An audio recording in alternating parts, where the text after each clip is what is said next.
Sa Santa Maria, Bulacan, Marilao, Bulacan, or even in San Jose del Monte, Bulacan, ay wala na tayong mahanap na bahay na worth of 3.5 billion pesos na single attached unit. Tama, dahil sobrang mahal na talaga ng bahay sa mga lugar na binanggit ko. Pero kung yun talaga yung budget mo at single attached house and lot ang hanap mo, move ka lang ng konti dahil dito sa Barangay Hinukay, Baliwag, Bulacan, for as low as 3.5 million pesos ay eto ang makukuha ninyo dito sa Ligasia at Barangay Hinukay, Baliwag, Bulacan.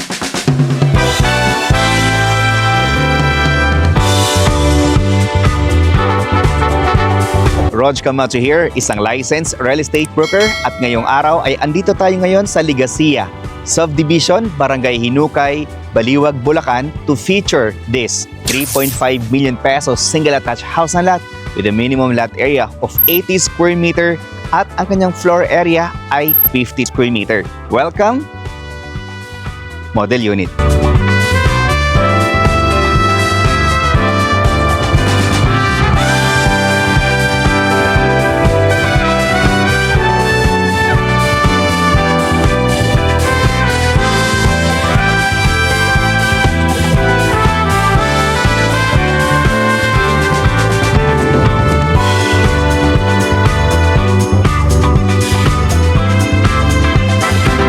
At 1 hour lang ay nasa Balintawa ka na via NLEX Road dito sa Baliwag, Bulacan. Complete ang ating turnover. Naka-tiles, naka-paint with partition.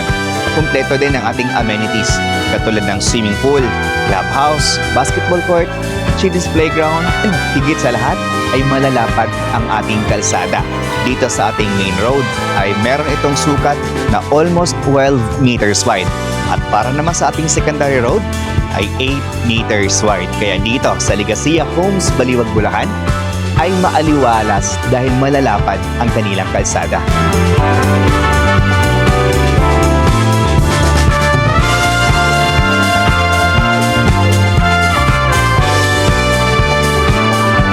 So ngayon, ipapakita ko po sa inyo kung gaano nga ba kalaki yung 80 square meter na lot area for a 3.5 million pesos. So dito sa kinatatayuan ko ay ito yung boundary ng property line natin. So meron siyang sukat na 8 meters wide. Makikita ninyo na yung design ng bahay ay sinauna. So gusto nilang buhayin yung concept ng mga sinaunang bahay dito sa Baliwag, Bulacan. Kaya tinatawag po siyang Ligasia kasi legacy. So kung mapapansin niyo, it is a modern na itsura ng bahay tapos in-incorporate nila yung mga makalumang na makikita ninyo sa harapan ng ating bahay. Okay?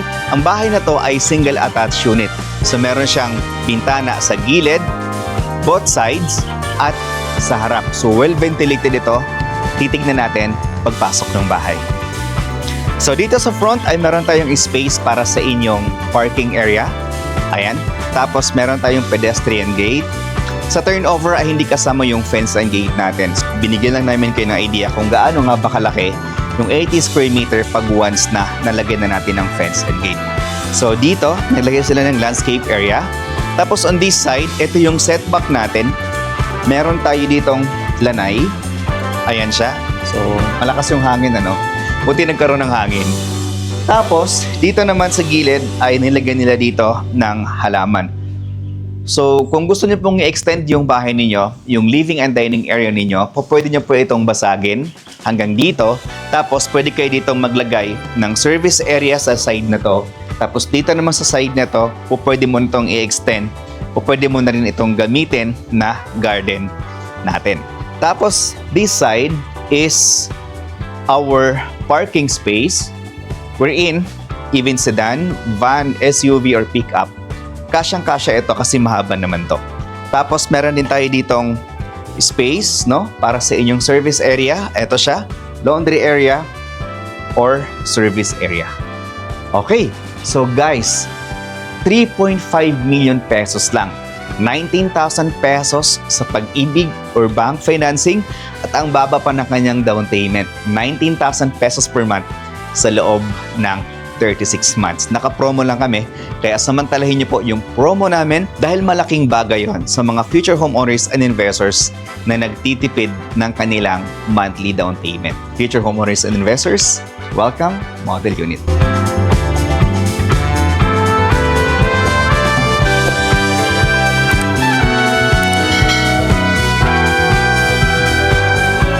Wow, future homeowners and investors, ganito kaganda yung ating 3.5 million pesos na bahay.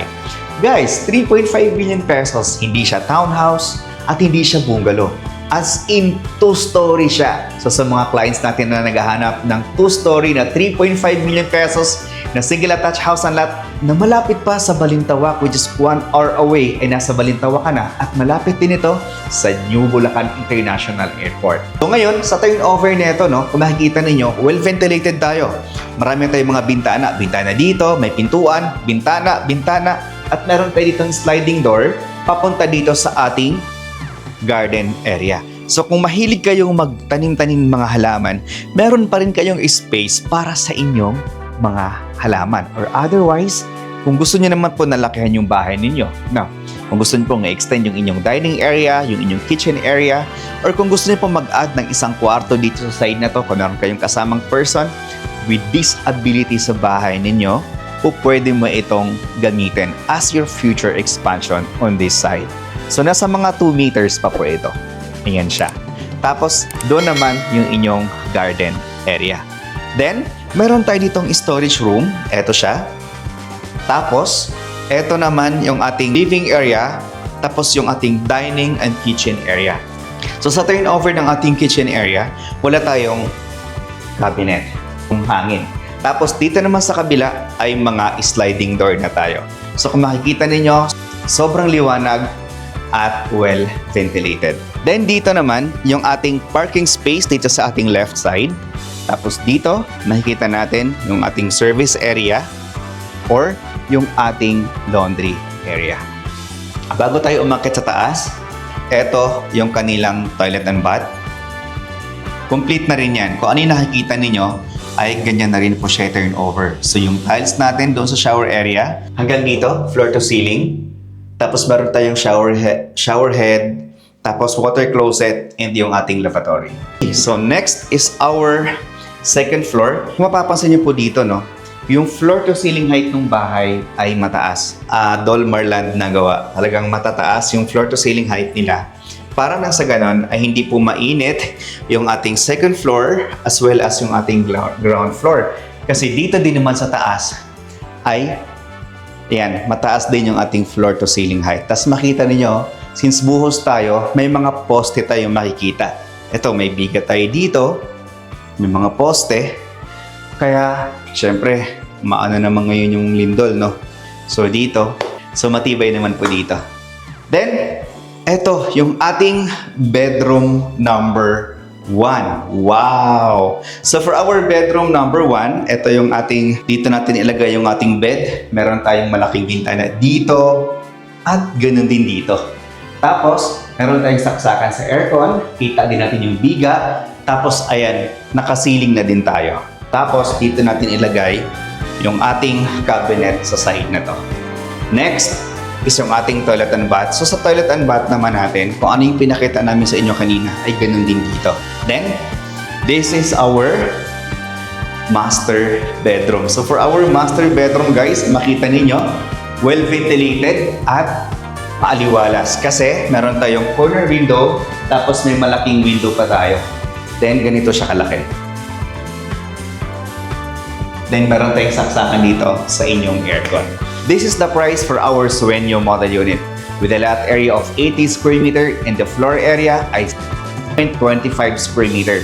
This house has 2 bedrooms, toilet and bath, with parking lot, single attached unit, complete ang turnover with tiles, with paint and partition. So yung price natin dito, kasama yung transfer of title, 3,568,890. Then, meron tayong 20% down payment na payable pa for 36 months ng walang interest. 713,778. Bawasan natin ang reservation fee na 10,000 pesos. At yung matitira doon ay po pwede siyang i-divide up to 36 months ng walang interest. Yun yung ating monthly down payment for 36 months without interest ay 19,549. Then, yung ating balance na 80% ay payable siya through Pag-ibig or bank financing. For 30 years, yung ating monthly amortization ay 19,032 pesos. And for 20 years ay 22,113. And for 15 years ay 25,663. And for 10 years ay 33,150 pesos. Para maka-avail ka sa bahay na to, ay dapat sumasahod ka ng at least 60,000 pesos. Pwedeng combined salary ng inyong asawa, magulang, o di kayo naman ng inyong kapatid. For more details about this project, Drippings and Reservation, please dial this number shown on your screen. Rog Camacho here, isang licensed real estate broker. Thank you so much for watching and God bless.